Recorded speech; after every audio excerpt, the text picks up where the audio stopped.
Hi, I'm Chris, and this is the Run Your Mind podcast, where we focus on the mindset and mental well-being side of running and fitness.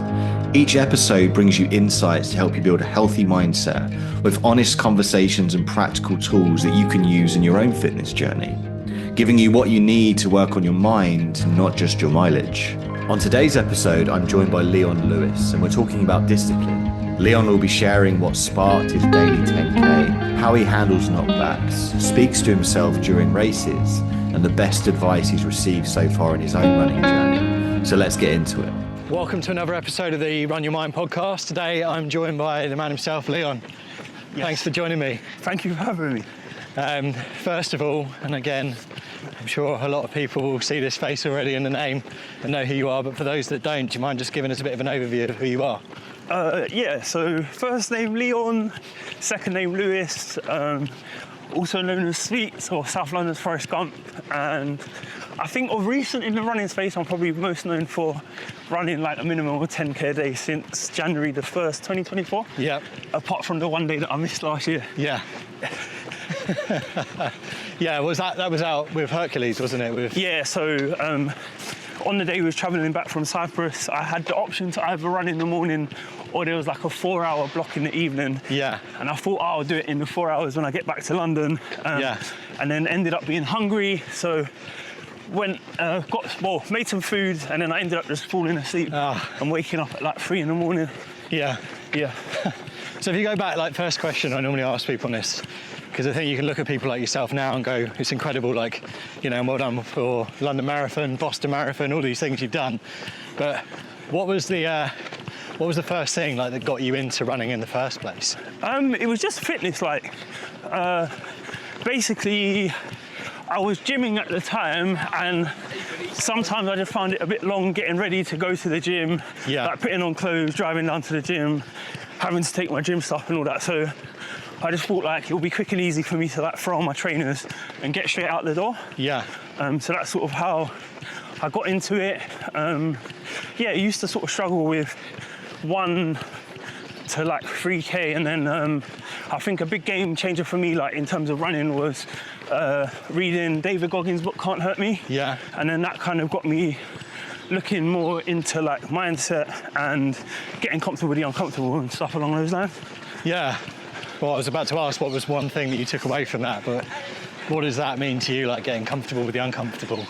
It's just sort of, especially in the running space, just not taking any shortcuts, and I don't really run listening to music, and I sort of like not necessarily intentionally make it as hard as possible, but I just don't avoid any uncomfortableness, and I think it really pays dividend, like in terms of races and stuff, being able to sort of dig deep when you're kind of hurting or like things are not in the greatest of conditions. Yeah. Well, we're talking about, you mentioned known as the 10k a day guy.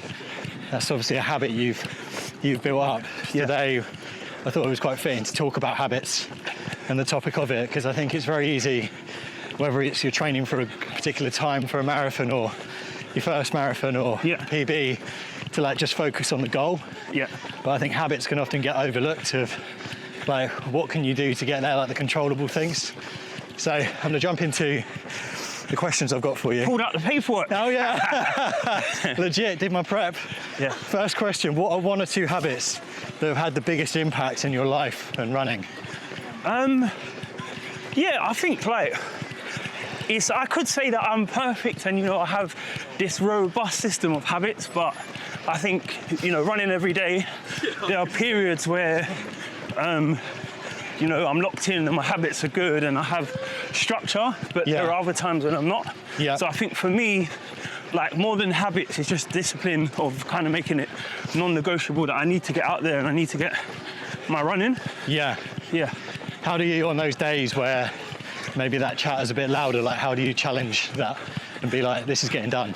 Again, like it's just a non-negotiable thing. I think for me, like obviously doing this 10k a day challenge, there is sort of a beauty in that, of a sense of that, like I have to get it done. So if I don't, I'm failing this challenge. Yeah. And how how I deal with the challenge is just like, I don't focus on the full challenge of having to run like 165 days.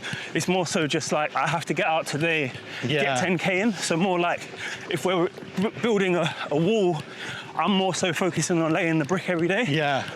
So yeah, for me, it's just like I have to get out, but the closer and closer I get to midnight, is just like, the more force and gravity, it's almost like a magnet dragging me out of the door, basically. Yeah, I think that's a big thing there. Like you talk about, it's accountability, isn't it? Like if you tell people this is what you're known for as well, there's a balance there of doing something that's still sustainable. Yeah. But you know that other people expect it. Not saying people are going to judge you for it, but it does mean that, I think with habits, the more you tell people, the more likely you are to go and commit to doing it. I just think as well, like, the more and more it goes on, so it's like, now I'm on, I think today is day 120 of the year. Yeah. Like on day 1 or 2, if I stop, it's like I haven't really got much that I've lost out on. But it's like today, if I was to miss the run, it's like the last 119 days have kind of almost gone to waste. Yeah. Obviously, they wouldn't have gone to waste, but you know what I mean. Yeah, it's that balance, like you say. It's, what was the initial thought of like 10K a day? Was it, where did that come from? So it was kind of a mistake, to be honest. Like 2024, I wanted to sort of challenge myself in the running space, and I didn't have any races or anything in my calendar, so I was just like, let me challenge myself to run like 10K a day for the month of January. So it was hard, but I ended up completing that. And then I still didn't have any races in my calendar, so I was like, oh, what do I do now? So I was like, oh, let me just roll it on to February. And then at that stage, I won a competition to get a place in Manchester Marathon. And then my focus on the marathon was like trying to get a sub-3 marathon. Like from my first marathon, I wanted to get a sub-3 marathon, and I failed like the first 3 times. So I thought the challenge would sort of work against me. So I felt like I had a decision to make, whether I wanted to like focus on trying to get the sub-3 marathon or do the challenge. And then I just thought at the end of the year, it'd feel like more of an accomplishment doing the 10K a day. So then I officially, like, in my head made it a thing that I'm going to try and run 10K a day for the whole year. Got it. So next question for you. What do you think is more important, habits or motivation? Out of the two, I would definitely say habits. But again, like, I know it's not one of the words that are there, but discipline would be the word like that's stronger than those two in terms of like being locked in and getting stuff done. Yeah, I guess from my perspective, like, I think that's where discipline is sort of comes from habit, if you know what I mean. It's sort of like if you do something over and over again, you make it something that you don't rely on motivation or emotion for. But I think, like, obviously a habit is a habit, and if you're locked in and you have a habit, then fair enough. But I feel like even if you have habits, there are days where, even though as much as you are following your habits, you will not want to see them through. So I feel like, in hindsight, yes, habits do work, but then at the same time, you can't rely on just having habits. No. What do you think most people get wrong when it comes to motivation then? Because I think a lot of people might think, you know, you hear people say, I'm not motivated for a run today, or I don't feel motivated all the time. What do you think people misunderstand about motivation? I just think, like, some people rely on motivation and feeling and being in the mood to do stuff, but ultimately, like, especially if you're working towards a goal, you just have to, like, get it done. I always say get it done, get it did, but that's what it's all about. It's just like, regardless of mood or how you're feeling, you just got to get it done. I found, like, over the years, just recognising that just because you don't feel motivated to do something doesn't mean you can't do it. Like, sometimes you might feel like it, and that's great, but it's more of like a nice to have than a must have. And often there's days that you don't feel like you want to do it. When you do it, you feel better than the state that you did feel like when you didn't do it. I think and that's the thing people I think get wrong is, rather than thinking I don't feel motivated to do something, it's like, by doing it I'll feel motivated. Like, any time you finish a run or a workout, very rarely are you going to be like, oh, I don't feel motivated? Yeah. But by doing it, you spark that feeling. And I think, as you say, like if you get into the routine of creating that discipline where you're doing it regardless of how you feel, you become less reliant on that. Yeah. And thinking, oh, even if I don't feel like it today, well, it doesn't mean I still can't do it. But then transitioning from motivation to actual mindset, like for me, I kind of see them as being quite close things, because when it comes to like performance, whether it be distance or pace, or there's like an internal dialogue that's like, you know, I may not want to go on this run today, and I'm like, oh, I want to stop here. Yeah. But if you sort of continue on, you're able to sort of combat and beat that internal dialogue, and it's like, well, I'm here now. You wanted me to stop back there.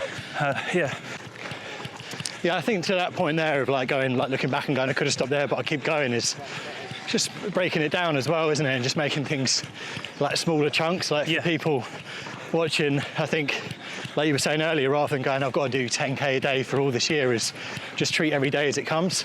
Yeah. And like in a race, treating every K as it comes as well, rather than thinking I've got this big thing I've got to do, which can overwhelm a lot of people. Yeah. For me, like I think the marathon distance is like my favourite distance at the moment. But races and stuff, I always break it down, and it makes me be able to like sort of lock in for the whole duration of the marathon. Like if I saw it at the beginning of like, I'm setting off about to do a marathon, like it would be a lot tougher to sort of get through and a lot more grueling. Yeah. How do you break it down then personally for yourself if you do a marathon? So I tend to more so go for feeling. So like obviously start line, excitement, a bit of nerves. Yeah. So I'll just set off. First K happens, check my watch, see how I'm doing pace-wise. If I need to like slow down, adjust. And then the second K, I'll see where I am. Yep. And then I'll be like, okay, cool.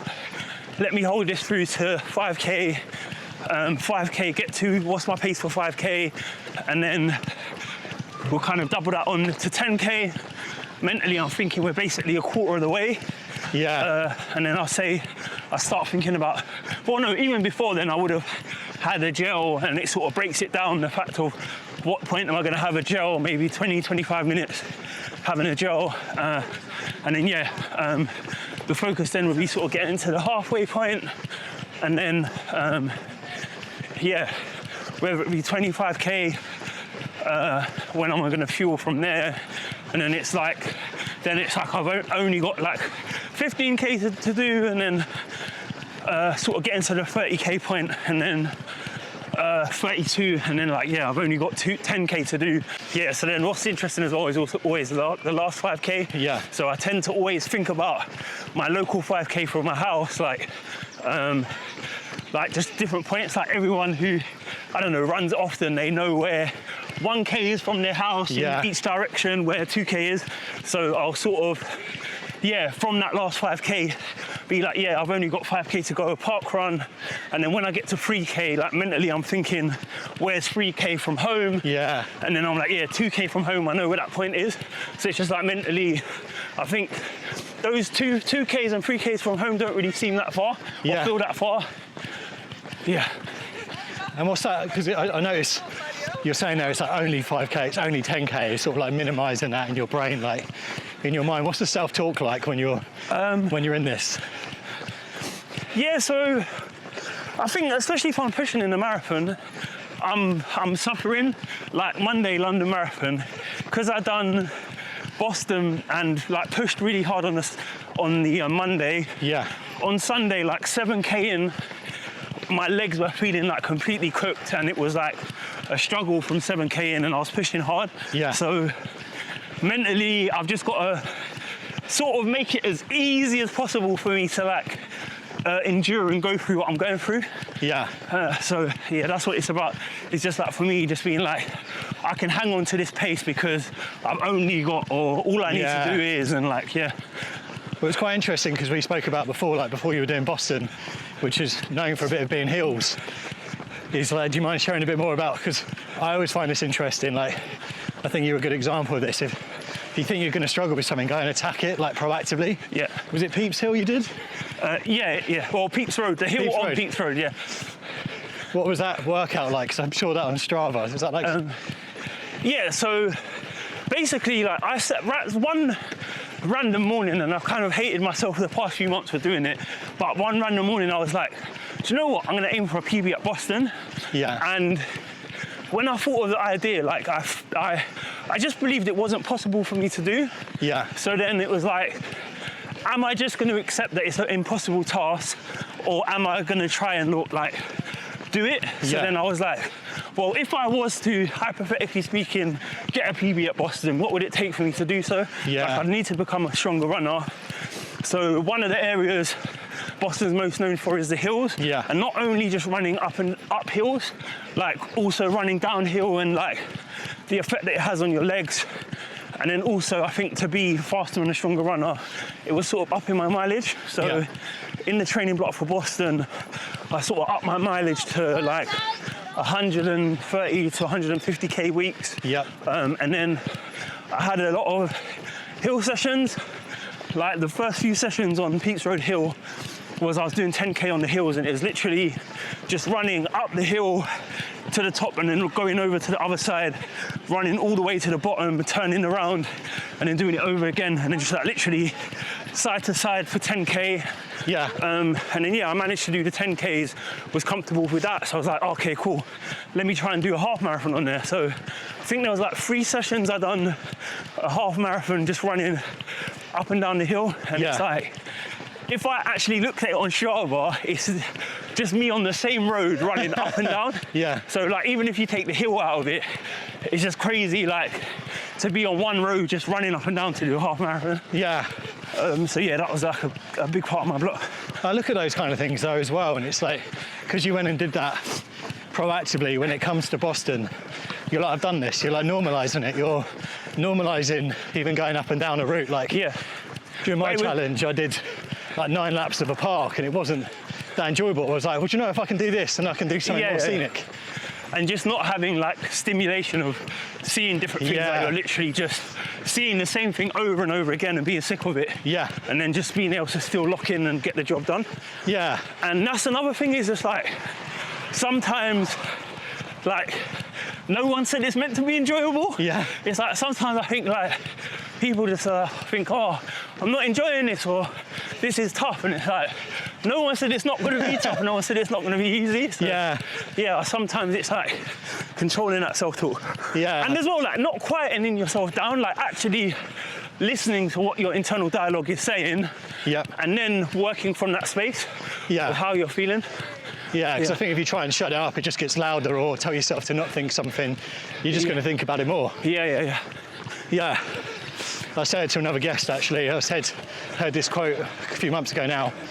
Like, your default setting isn't always to be happy and excited. Yeah. Like, just get used to feeling different things. Yeah. And explore it and normalising it. Yeah. And it's not saying it's enjoyable, but again, it's not meant to be enjoyable. Yeah. It's just normalising that feeling, because when you don't, that's when people can panic or stress themselves out, or think, oh, this isn't for me, when it's actually not, it is for you. And as well, it's like, if everything's enjoyable, like, is enjoyable even enjoyable? Yeah, there's no contrast, is there? No. Next question for you. How do you handle setbacks when you're working towards a goal? It's an interesting question. Like, I've been fortunate that like a lot of the stuff I do the work prior to. So I think like last year, my only real setback was like missing a day.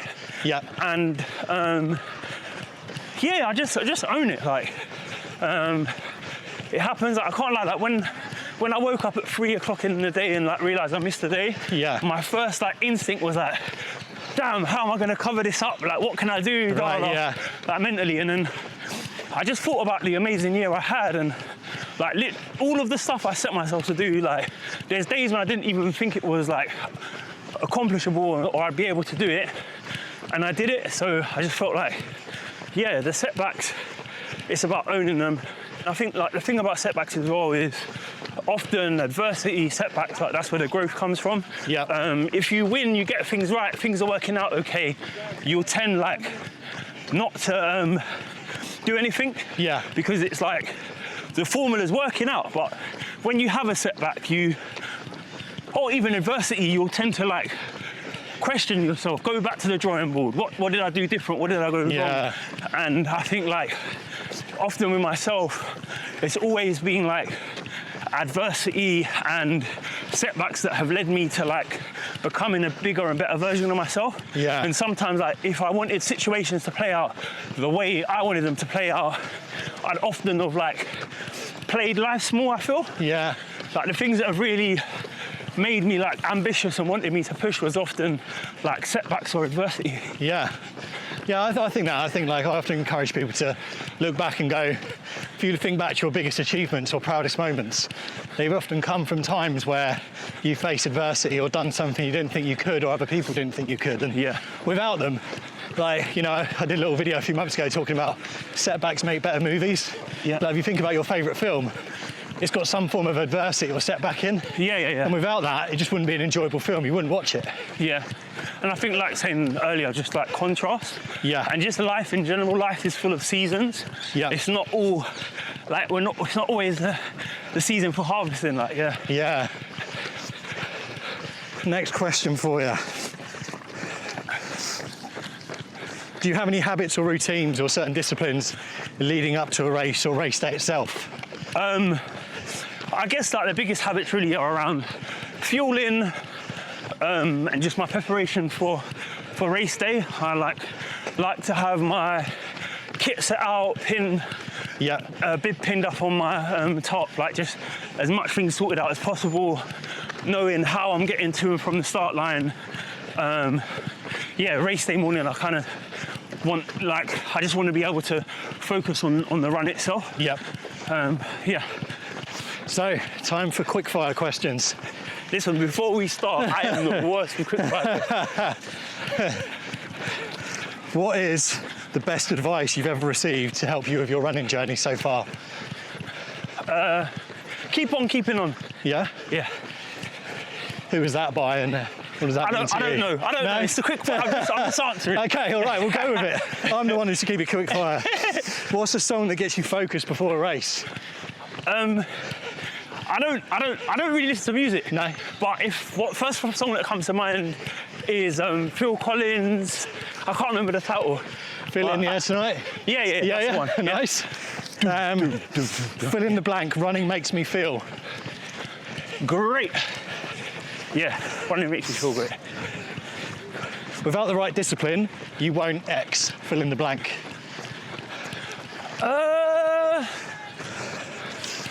Succeed is coming to mind.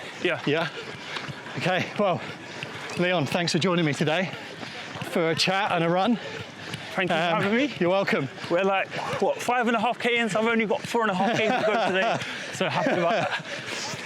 If you want to find out and you're not already currently following Leon, you find all the hashtags and tags in the comments below.